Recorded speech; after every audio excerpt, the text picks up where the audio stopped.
Instagram influencer, trans woman, Dylan Mulvaney, whom I think we have mentioned here before, and I have written about on my Substack in Natural Selections a little bit as just a sort of a sidebar, came to prominence with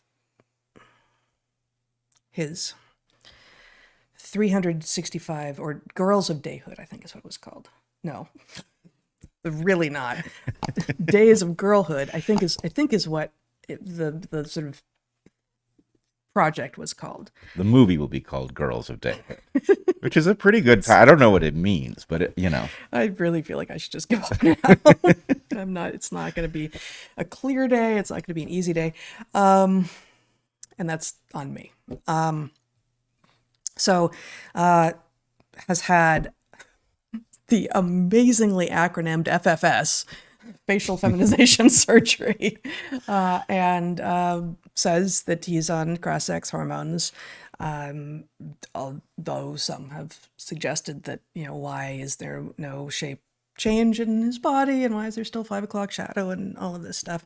And there's been no other surgery other than the FFS, the facial feminization surgery, which happened just before 365 days of girlhood, and this was someone who was already in his 20s and is a very skilled entertainer, actually, incredibly skilled entertainer.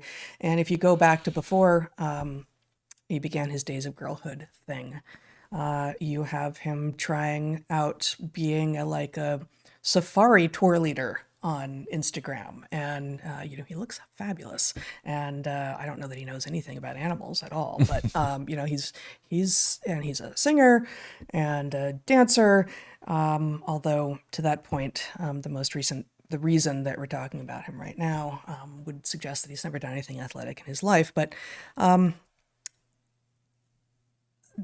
he's extraordinarily polarizing because the world has decided, the half of the world, it seems like half the world, although I really still can't believe that half of the world actually looks at this, twink. He's a very thin, very slim, attractive, slight gay man who's dressing up in accoutrement and sort of making cultural choices that look traditionally feminine, and half of the weird world seems to be going you go girl, you're a woman now, and he's not. He's just not. Including invitation to the White House on the basis of his bravery. Yes, right. So he's been getting a lot of sponsorships from various organizations. Bud Light is sponsoring him, and he shows up in a bubble bath, and this just outraged the Bud Light drinking part of the Western world. And when that happened, I thought, and then afterwards he put out an Instagram video in a jeweled thing, drinking Bud Light, claiming not to know what March Madness stood for. And I watched that and thought, man, he's good. He's a really good troll. He's really good. And again, not untalented, an actually talented guy. But then, after the Bud Light fiasco, kerfuffle, lots of people getting irate about it, Nike put him in a sports bra and is using him to advertise sports bras. And, there's been a lot, this happened, I don't know, a few days ago, and there's been a lot of hue and cry, of course. And, the point largely is, dude doesn't have breasts, no reason for a bra there, right? But I think it's even worse than that, to use your framing, right? Wow. It's even worse than that, which is, dude doesn't have sports, right? Bras can be a fashion choice, right? For many women, not doing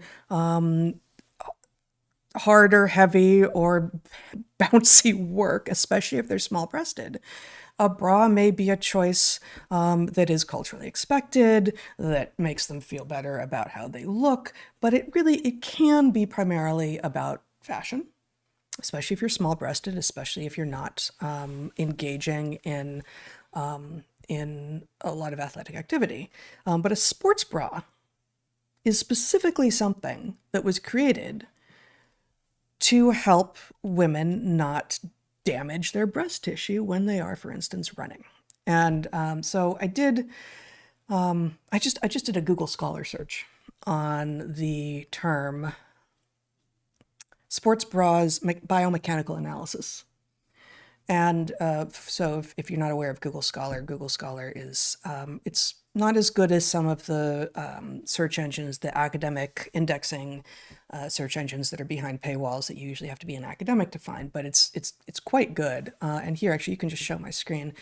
So sports bras biomechanical analysis without any, I didn't use any Boolean operators. I wasn't trying to be specific in any way. There's like over 22,000 results. Wow.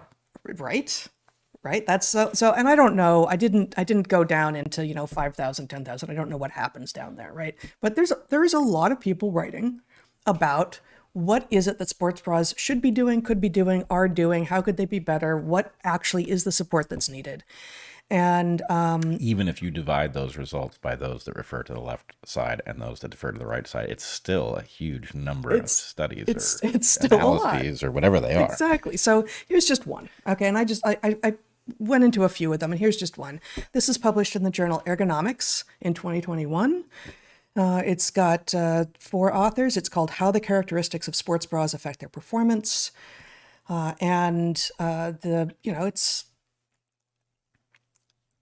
It's a decent piece of research, right? The final sentence of the abstract is encapsulation style padded cups, nylon, adjustable underband, and high neck drop accounted for 37.1% of breast movement reduction variance. Findings facilitate high performance sports bra development and informed consumer choice.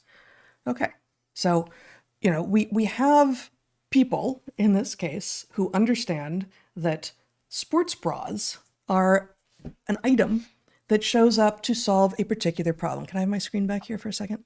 And there are some papers that are in that same search that reveals more than 22,000. A little sillier. This one is only silly because the authors are clearly not native English language speakers. So I'm just going to read the beginning of this abstract, which was a conference proceeding, published as a conference proceeding in 2009. It's called Studies of Sports Bra Based on Biomorphic Analyses of Females' Breasts. And you can see the authors appear to be Chinese. Sports bras are specifically designed to offer appropriate amount of support and protection for breasts during moderate to intense physical activities. So far, so good. They are the most important instruments for athletes, both from the excising satisfaction point and comfortable aspect. It's well proved that the more rigorous the exercises that athletes take, the serious the breast's injuries could be caused without the assistance of outside support, especially for the plump ones. There it is. There it is. So that's amusing, but still, the English isn't right, and if I were to try to write something in Chinese, it would be far, far worse. So I'm not attacking these guys. I don't even know if they're guys. I'm just saying that, the research on the biomechanical advantages and aspects of sports bras is being done throughout the world.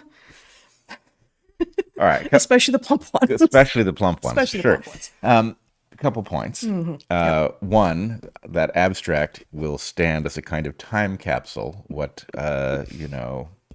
international science looked like before GPT, right? Because of course GPT could rewrite that abstract, and you'd never know. Right, you'd never know. You'd never know, but and you'd lose out on especially the plump one. Especially right, exactly. That's really needs to be there. Mm-hmm.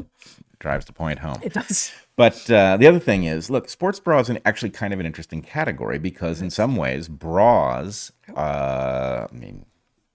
I don't know, but I'm assuming that bras are never having worn even half of one. But never having been so inspired. Never once. I can say that. We've not talked about this, but I know it to be true. Be certain. Mm-hmm. But in any case, the point is bras presumably originate at least heavily biased in the direction of augmenting this native advertisement of uplift. Right. Highlight. Shaping, yes. Shaping, right, all of that.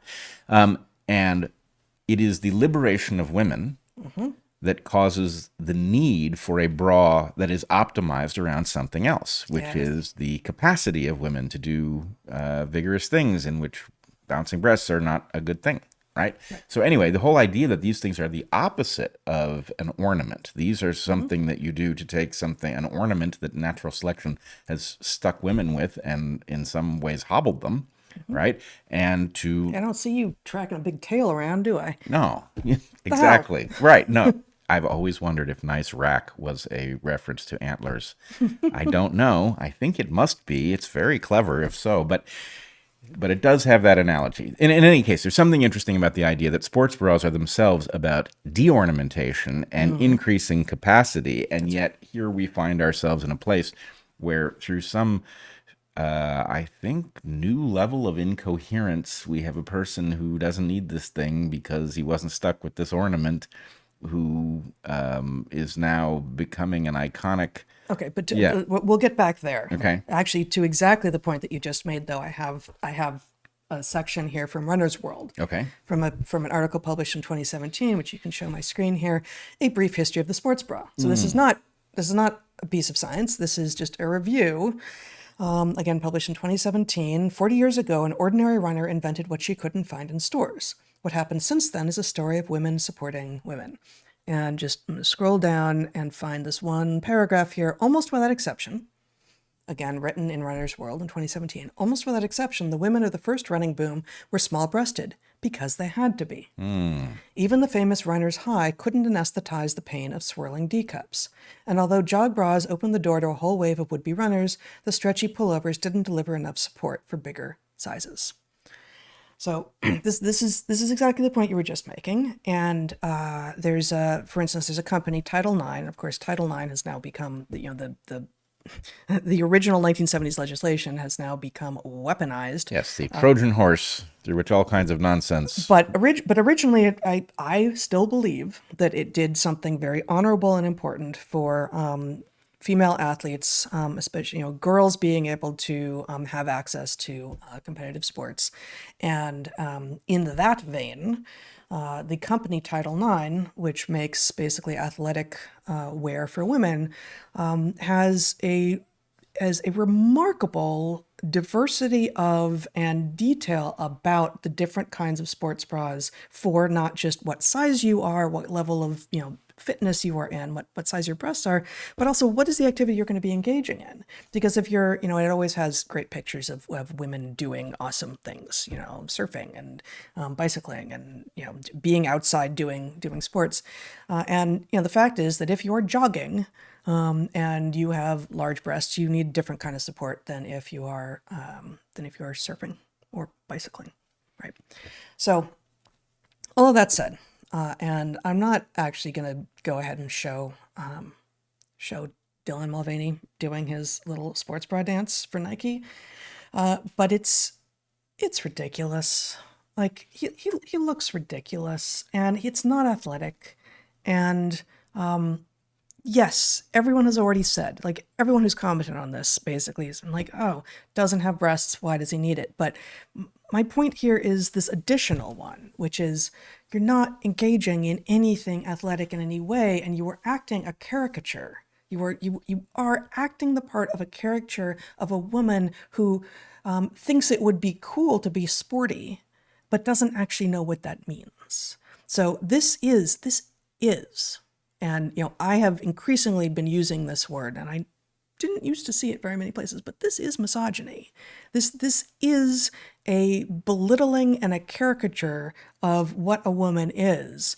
To put a guy in a sports bra and have him do like fake stretches, like kind of yoga-ish things, and suggest that that's what sports bras are for and that that's what women doing athletic activities looks like. So the way you ultimately phrased that, I agree with you. It is the putting of Dylan Mulvaney in the sports bra that is the offensive thing here. I still am effectively what this is exactly like a paper mask being required to prevent COVID, right? Yeah. The point is, this is about fealty. Are you going to call this out? Really? Are you going to call this out, implying that you think that that's a man and not a woman? Because if you think that that's a man and not a woman, then you know what you are. You are a transphobe, right?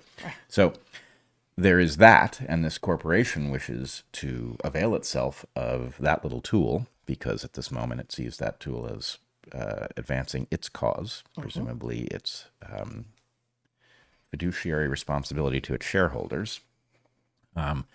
But from the point of view, and I wanted to ask you about this, from the point of view of Dylan Mulvaney himself, he is clearly trolling us. Trolling. Yeah. Yes. Which I'm not sure is bad. In other words, it's very hard to make this point. And to the extent, I mean, it may be that he's just found a niche and that he is exploiting it, but it is also possible that he is making a point. You know, increasingly, like he is fascinating.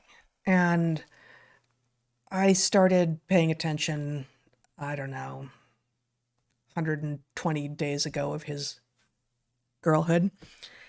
And I was some combination of repulsed, honestly, you know, how dare you? But if you will admit that this is cosplay, you know, what is it that's happening here? And then the FFS, it's so good, the facial feminization surgery, out of which he emerged, you know, made up in all of this and looked really briefly like, okay, yes, you did have your face sculpted and your throat sculpted so that you look a more compelling version of a woman-ish. No changes to the body at all. He just looks like a slim and not ripped in any way dude. But in these last couple of weeks, the Bud Light campaign and the Nike campaign, it's very odd. There's 5 o'clock shadow visible. And this made me start to wonder, like, does he know? Is he in on this? There's no way. But why would you be showing that? Well, because, you know, it was perfectly possible for him to be totally clean shaven earlier, and presumably he's been on these cross-sex hormones for longer now. He should be able to be doing a more compelling job now. Right. But instead, he's just rubbing it in everyone's faces. Well, but so he's a guy. Let's talk about various possibilities of what he might be. Yeah. Right. Imagine that he's obviously, as you have emphasized from the beginning, a very talented person. Right. The role he's playing, he's doing a great job and skyrocketing to fame in no small part because he's doing this well. Right. Now, he could be doing it well out of pure self-interest. Right. This is how I become famous and influential and rich, and it's working, and haha. Right. It could be that. Which, given the stint as, among other things, a fake safari leader in videos, like he was looking for the thing that would hit. Right. He was looking for the thing, and he found a thing, and it's not his fault that there's a stupid niche, right? He's found it, and he's figured out how to exploit it. Well, look, my hope would be that he is actually trying to demonstrate how insane civilization has gone, and that there is a reveal at the end of this, right? Where he goes back to being a gay man, and he points out how dumb people have been along the way. That would be amazing. It'd be epic. That would be epic. Yeah. And that would alienate some of your most vociferous followers, Dylan Mulvaney. But that would bring a whole lot of people into your sphere of influence who at the moment feel simply attacked and insulted and worse by these shenanigans. Yep. And now I don't want him to do it cynically, but if he's been doing this whole thing as an elaborate ploy, then the point is, that would be a very interesting reveal. And it would shift exactly who embraces this. You know, the quality of people that he hangs out with would jump instantly, right? But interestingly, actually, like he has now a somewhat long-standing feud with Caitlyn Jenner, who's like, stop it, quit it. Right. Now, Caitlyn Jenner is, you know, their own situation and perhaps kind of confused and all of that, but Caitlyn Jenner is responding to some of the things that is happening over in Dylan Mulvaney world, going, nope, not what you say you are. That's not actually how it works. Right. And Mulvaney is responding with, crocodile tears and girl seeming anger or something. The whole thing is a costume. I mean, that's sort of, we talked about this last week. It is long past time for people who are struggling with whatever it is to be trans and the difficulty of those things earnestly to join those of us who are alarmed at trans activism and, something masquerading in this space. And, there are people who do. Buck Angel, I've pointed to, Blair White have both been very good on this issue. Caitlyn Jenner has been more of a mixed bag, but she has also, advocated that trans women not be allowed in women's sports, for example. So anyway, she ought to know. Yeah, she ought to know. Exactly. But I mean, apparently she does. So all to the good. And to the extent that Dylan Mulvaney turns out to be an elaborate ruse that reveals the insanity of all these people and the moral bankruptcy of corporations utilizing transness to sell products to an audience that's in the middle of being bamboozled, right? All of that would be beautifully revealed by such a thing. Mm-hmm. And you can imagine that a little bit of 5 o'clock shadow might, telegraph to those who were wondering, what is this person that this is knowing? So I could see that. Yep. But am I right that you would welcome the revelation that this whole thing had been a ruse from Dylan Mulvaney, and that it leaves open the possibility that that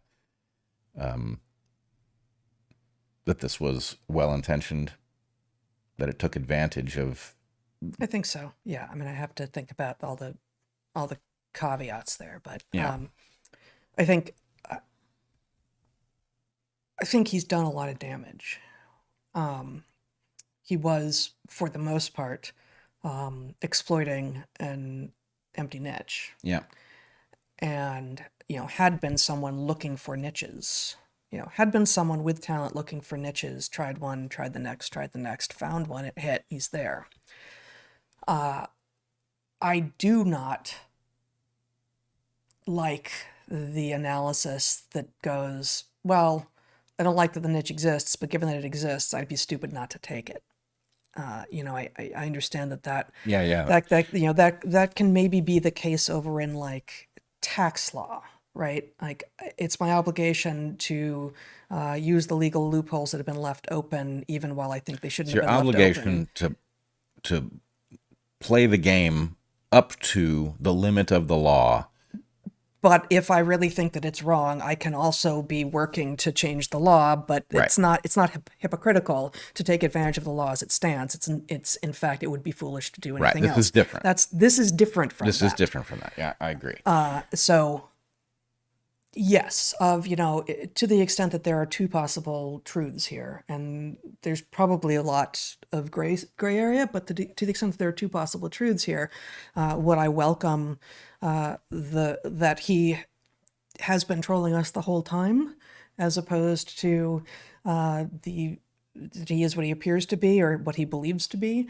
Yeah, of course. Okay, good. Yeah, interesting. All right. Well, do you have further you want to go down this road? I mean, we could talk about it forever, but we got a couple other big topics to go. So let me just say in closing, a little A/B testing here. Oh, good. You remember last week when you sprung that story of the armadillos, big hairy armadillos, with their nocturnal erections, right? Big, maybe hairy penises, right? Yes. And my sense of like, well, okay, but why? I don't really get why people would study such a thing. I understand that it's studyable and there's nothing wrong with studying it, but it's hard for me to imagine how you find yourself there. I mean, have you seen the size of their penises? No, I haven't, but the people who are studying them have. Exactly. Yes. But anyway, the point is, all right, so that on the one hand, very hard for me to empathize with the person who finds themselves focused on this as a topic. Sports bras, I have no such difficulty. I see why this is a big field, and there are So lots the of fact that there are over 22,000 not results surprising not to me surprising at all. to you at all. No, no, that makes perfect sense. Wait, I'm allowed to study that? Okay. Yeah, something like that. Exactly. Yeah. Right. Okay. Yeah.